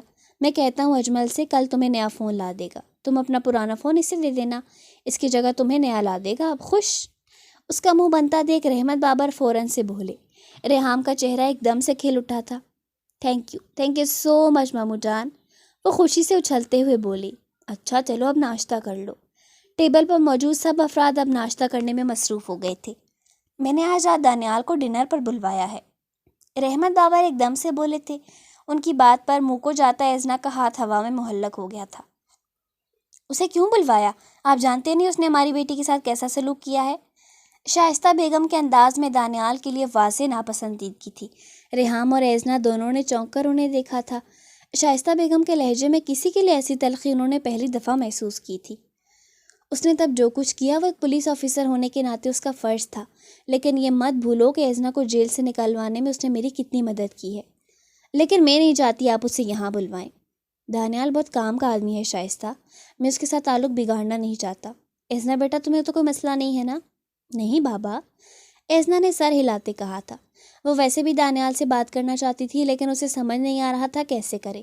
اگر وہ رات کو گھر آ گیا تو یہ بہت اچھا موقع تھا اس سے سب کچھ پوچھنے کے لیے۔ پر رحمت، شائستہ، دانیال بہت اچھا آدمی ہے اور میں اسے کل رات کو ہی انوائٹ کر چکا ہوں، اس لیے تم رات تک سب تیاریاں کروا لینا، مجھے کوئی کمی نہیں چاہتی۔ ضبط سے گہری سانس لیتے شائستہ بیگم نے انہیں دیکھا تھا۔ جی ٹھیک ہے، ویسے مجھے بھی یہ دانیال کچھ خاص پسند نہیں۔ ریحام نے بھی اپنی رائے دینا ضروری سمجھا تھا۔ ایزنا سب باتوں سے بے نیاز کھانا کھا رہی تھی۔ تم لوگ ابھی اس سے ملے نہیں ہو نا؟ ایک دفعہ اس سے مل لو، مجھے یقین ہے تم دونوں کی رائے بدل جائے گی۔ ایسا بھی کیا ہے اس دانیال میں؟ یہ تو تم اس سے مل کر ہی مجھے بتانا۔ چلے دیکھتے ہیں۔ میرا ہو گیا، میں روم میں جا رہی ہوں، یشفا کو کال کرنی ہے۔ آدھا پراٹھا کھانے کے بعد ایزنا نے پلیٹ پرے کھسکاتے کہا اور اٹھ کھڑی ہوئی۔ ایزنا پراٹھا ختم کرو۔ ماں مجھے بھوک نہیں ہے اور میرے اتنے عرصے سے یشفا سے بات نہیں ہوئی۔ یشفا سے یاد ہے ایزنا، تمہاری یونیورسٹی کا کیا ہوگا؟ مجھے نہیں معلوم بابا، پر اب میں یونیورسٹی نہیں جانا چاہتی۔ اس کی بات پر ٹیبل پر موجود تمام افراد ایک دم سے خاموش ہو گئے تھے۔ ایزنا کے چہرے پر ابھرتی تکلیف کو سب نے بخوبی محسوس کیا تھا۔ وہ پاکستان کی مشہور ترین یونیورسٹی میں تعلیم حاصل کر رہی تھی جہاں جانے کے لوگ خواب دیکھتے تھے، اور اب وہ اپنی ہی یونیورسٹی میں ایسی بدنام ہوئی تھی کہ وہاں جانے کا سوچ کر ہی اس کی گھبراہٹ اضافہ ہو رہا تھا۔ لیکن ایزنا، اب تو سب ٹھیک ہو گیا ہے۔ جی بابا، لیکن پھر بھی آپ جانتے تو ہیں میں وہاں نواب خاندان سے ہونے کی وجہ سے آگے کم مشہور تھی، اور اب اس سارے ڈرامے نے تو مجھے وہاں کچھ زیادہ ہی مشہور کر دیا ہے۔ پھر اب کیا کرنا ہے؟ آپ کو یاد ہے میں نے فورن اسکالرشپ کے لیے اپلائی کیا تھا؟ ہاں، کچھ دنوں میں معلوم ہو جائے گا کہ میری اسکالرشپ لگی ہے یا نہیں۔ اگر تو میری اسکالرشپ لگ گئی پھر کوئی مسئلہ ہی نہیں، اور اگر نہ لگی تو پھر کوئی اور حل ڈھونڈ لیں گے۔ تم نے کس کس ملک میں اپلائی کیا ہے؟ کینیڈا، آسٹریلیا اور لندن۔ صحیح، کہیں نہ کہیں تو ایڈمیشن مل ہی جائے گا۔ جی انشاءاللہ، میں روم میں جا رہی ہوں، وہ کہتے اوپر سیڑھیوں کی جانب بڑھ گئی۔ فون ہاتھ میں تھا۔ کمرے میں آ کر اس نے لائٹس آن کی اور دروازہ لاک کرتے بیڈ پر بیٹھ گئی۔ بیڈ پر بیٹھتے اس نے فون آن کیا اور اس کی سیٹنگ کرنے لگی۔ تقریباً آدھا گھنٹہ لگا تھا اسے اپنے سارے اکاؤنٹس دوبارہ سے ریکور کرنے میں۔ ایک ایک چیز کی سیٹنگ کرنے کے بعد وہ یشفا کو کال ملانے لگی جب ایک خیال بجلی کسی تیزی سے اس کے ذہن میں کوندا۔ او خدایا، وہ اسے بھول گئی تھی۔ وہ اسے کیسے بھول سکتی تھی؟ وہ سیان خیبر شاہ کو بھول گئی تھی۔ اس کی زندگی پچھلے چند دنوں میں اتنا گھوم رہی تھی کہ ان چکروں میں اس کے ذہن میں سیان کا خیال بالکل مٹا دیا تھا۔ یشفا کو کال کرنے کا ارادہ ترک کرتے اس نے انسٹاگرام کھولا تھا۔ وہاں میسیجز کی بھرمار تھی۔ ہر چیز کو اگنور کرتے وہ سب سے پہلے سیان کے اکاؤنٹ پر گئی اور اس کی سٹوریز دیکھنے لگی۔ وہ سوالات جن کے جواب اس نے کل اپنی سٹوری پر اپلوڈ کیے تھے اب بھی وہاں موجود تھے۔ یہ پہلی دفعہ تھا جب وہ اس کی پرسنل لائف کے بارے میں کچھ پڑھ رہی تھی۔ اس نے پہلا سوال کھولا تھا، آپ کتنے بہن بھائی ہیں؟ میرا کوئی بہن بھائی نہیں، میں ماں باپ کی اکلوتی اولاد ہوں۔ یہ خبر اس کے لیے حیران کن تھی۔ وہ نہیں جانتی تھی سیان اپنے ماں باپ کی اکلوتی اولاد ہے۔ اس نے اسکرین پر کلک کیا، دوسرا سوال سامنے تھا، آپ اتنا دکھی کیسے لکھ لیتے ہیں؟ انسان وہی لکھتا ہے جو اس کے اندر ہوتا ہے۔ میں اپنے اندر موجود ہر جذبے کو لفظوں میں بیان کر دیتا ہوں۔ شاید میرے اندر دکھ ہی دکھ ہے جس کی وجہ سے آپ کو میرے ہر لکھے الفاظ دکھی لگتے ہیں، لیکن میں ہر جذبے پر لکھتا ہوں۔ اور یہ بات تو وہ پہلے ہی جان گئی تھی کہ بے شک وہ ہر جذبے پر لکھتا ہے، لیکن اس انسان کے اندر صرف دکھ ہے، اور اس کا دکھ اس قدر گہرا ہے کہ وہ چاہ کر بھی اسے چھپا نہیں پا رہا۔ اس کے اندر موجود ہر چیز لفظوں کی صورت میں ابل ابل کر باہر آ رہی ہے۔ اسے ایک بار پھر سیان کے لیے ہمدردی محسوس ہوئی تھی۔ اس نے اگلا سوال کھولا، آپ نے ایک دفعہ پوسٹ کی تھی کہ اگر آپ کو اپنی خواہش پوری کرنے کا موقع ملے تو والدین سے ملنا چاہیں گے، ایسا کیوں؟ کیونکہ میری ماں بابا اس دنیا میں نہیں۔ اگر کوئی مجھے آ کر کہے میں تمہاری خواہش پوری کروں گا تو میں اسے کہوں گا مجھے ایک دفعہ میرے ماں بابا سے ملوا دو۔ ایزنا نے بے اختیار حیران ہوتے منہ پر ہاتھ رکھا تھا۔ او خدایا، وہ یتیم تھا۔ اس نے کبھی نہیں سوچا تھا سیان کے ساتھ ایسا بھی کچھ ہو سکتا ہے۔ کیسا انسان تھا یہ؟ ایسی بند کتاب جسے پڑھنے کی چاہ دن بدن اس کے اندر زور پکڑتی چلی جا رہی تھی۔ اس نے گہرا سانس لیتے اگلا سوال کھولا تھا، آپ کو محبت میں دھوکہ ملا ہے کیا؟ مجھے محبت میں کوئی دھوکہ نہیں ملا، نہ ہی مجھے کسی سے محبت ہے۔ یہ سوال پڑھتے اس نے شکر کا سانس لیا تھا۔ وہ واقعی یہ سمجھتی تھی کہ سیان کسی کو پسند کرتا ہے۔ خیر جو بھی تھا، اس کے دل میں پھر بھی اسے پانے کی چاہ کبھی نہیں جاگی۔ اس نے اسکرین پر دوبارہ کلک کیا، اگلا سوال سامنے تھا، کوئی ایسی بات جو آپ کے بارے میں کسی کو نہیں معلوم؟ میں حافظ قرآن ہوں۔ وہ جو بیڈ پر بیٹھی تھی حیرت سے اٹھ کھڑی ہوئی۔ آنکھیں پھاڑ پھاڑ کر اس نے بار بار اس بات کو پڑھا تھا۔ ایک بے یقینی سی تھی، وہ حافظ قرآن تھا۔ اللہ اللہ، وہ حافظ قرآن تھا۔ اسے اپنے پورے جسم میں بے یقینی کی لہر دوڑتی محسوس ہوئی۔ ابھی بھی کچھ رہ گیا تھا جو اس انسان میں موجود نہیں تھا۔ اس نے اس کی سٹوریز بند کر دیں۔ اس سے بڑا انکشاف اس کے لیے کوئی نہیں ہو سکتا تھا۔ ایزنا نے اس کی کچھ گھنٹوں پہلے کی جانے والی پوسٹ کھولی اور اس کا کیپشن پڑھنے لگی، انسان کسی حال میں خوش نہیں ہوتا۔ کیوں؟ کوئی اپنے رنگ سے خوش نہیں، کوئی قد سے خوش نہیں، کوئی جسامت سے۔ ہم کب ظاہری چیزوں کو چھوڑ کر لوگوں کو جج کرنا چھوڑیں گے؟ اللہ نے تو ہر کسی کی صورت حسین بنائی ہے۔ اللہ کی بنائی چیز میں کوئی کمی کیسے ہو سکتی ہے؟ اگر اس نے کسی کا قد چھوٹا بنایا ہے تو اس لیے کہ یہ چھوٹا قد ہی اس کے حق میں بہتر تھا۔ وہ اس کے ساتھ ہی بالکل پرفیکٹ ہے۔ یہ قد، جسامت، رنگ آپ کے مستقبل، آپ کی کامیابیوں کو ڈیفائن نہیں کرتے۔ آپ کی کامیابیوں کو آپ کی محنت، آپ کی خوبیاں بیان کرتی ہیں۔ لوگ اگر آپ کو آپ کی ظاہری چیزوں پر جج کرتے ہیں تو صرف اس لیے کہ آپ خود ان کو اجازت دیتے ہیں۔ آپ اپنی کمیوں پر شرمندگی محسوس کرتے ہیں اور پھر لوگوں کا پسندیدہ مشغلہ تو آپ کو شرمندگیاں کمتر دکھانا ہی ہے۔ جس دن آپ کمیوں کو قبول کر کے لوگوں کو یہ پیغام دینا شروع کر دیں گے کہ مجھے اپنے چھوٹے قد، سانولی رنگت، موٹی جسامت پر فخر ہے کیونکہ مجھے یہ چیز میرے اللہ نے دی ہے، کسی کی جرأت نہیں ہوگی کہ وہ آپ کو کوئی بات کر سکے۔ اس نے گہری سانس لیتے بیک اسکرین پر کلک کیا۔ وہ اب ان میسیجز کو اسکرول کر رہی تھی جو پچھلے ایک ہفتے میں اس کے لیے آئے تھے۔ اتنا شکر ہے اس کا اکاؤنٹ صرف مخصوص لوگوں کے پاس تھا، جس کی وجہ سے یہ جیل کے واقعے کے دوران اس کے سوشل اکاؤنٹ میں کسی کو معلوم نہ ہوا۔ میسیجز دیکھتے اسے ایک دم سے اس میسیج کا خیال آیا جو اس نے سیان کو بھیجا تھا۔ اکاؤنٹ سوئچ کرتے وہ اس اکاؤنٹ پر گئی جو اس نے سیان کو میسیج کرنے کے لیے بنایا تھا۔ اس نام کو دیکھ کر وہ بے اختیار مسکرائی تھی۔ نہ جانے کیا سوچ کر اس نے یہ نام رکھا تھا۔ یہ لفظ اس نے ایک کتاب میں پڑھا تھا۔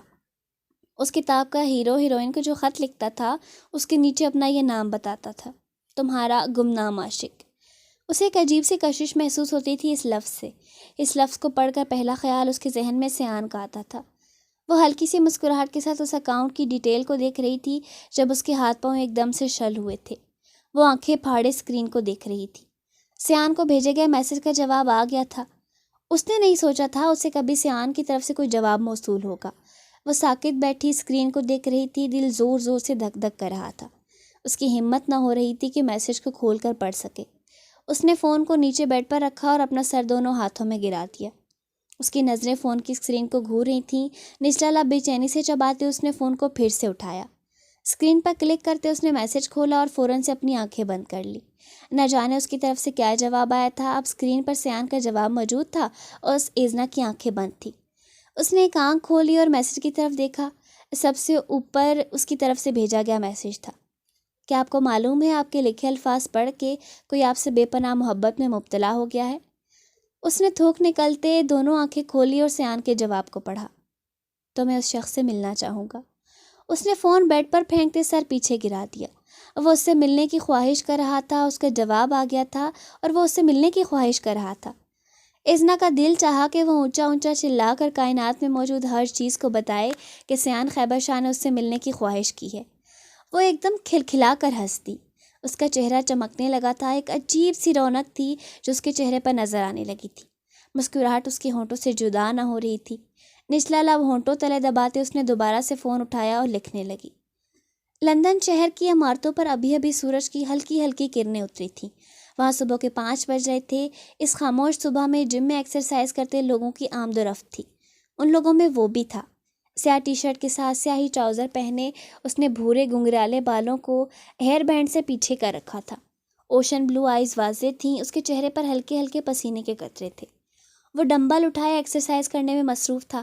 ہر دفعہ بازو اٹھانے پر اس کے بائسپس واضح ہوتے تھے۔ کانوں میں لگے بلوٹوتھ میں اس وقت قرآن کی تلاوت گونج رہی تھی۔ وہ اٹھا اور ڈمبل کو ان کی جگہ پر رکھتے راڈ اٹھایا اور بینچ پر لیٹتے ایکسرسائز کرنے لگا۔ اس کے ہاتھ پھرتی سے اوپر نیچے حرکت کر رہے تھے جب ایک دم سے اس کے کانوں میں لگی قرآن کی تلاوت رکی تھی۔ اس کے فون پر کوئی میسج آیا تھا۔ اس نے روڈ سٹینڈ پر رکھا اور اپنے ٹراؤزر کی جیب میں رکھے فون کو نکالا۔ اوپر نظر آتے میسج کو دیکھ کر اس کے ماتھے پر بل پڑے تھے۔ اس نے میسج اگنور کرتے فون واپس جیب میں ڈال دیا اور راڈ اٹھاتے اپنے کام میں مصروف ہو گیا۔ دوسری طرف ایزنا اب بھی فون پکڑے مسکراتی ہوئی نظروں سے اسکرین کو دیکھ رہی تھی۔ ایک عجیب سی خوشی تھی جو اسے اپنے پورے وجود میں محسوس ہو رہی تھی۔ جو بھی تھا جیسے بھی تھا، لیکن سیان کی طرف جواب آنا ہی اس کے دل کی دنیا کو اتھل پتھل کر گیا تھا۔ اس کے دل میں اس سے بات کرنے کی خواہش جاگنے لگی اور وہ فون پکڑے اس کے میسج کا انتظار کرنے لگی۔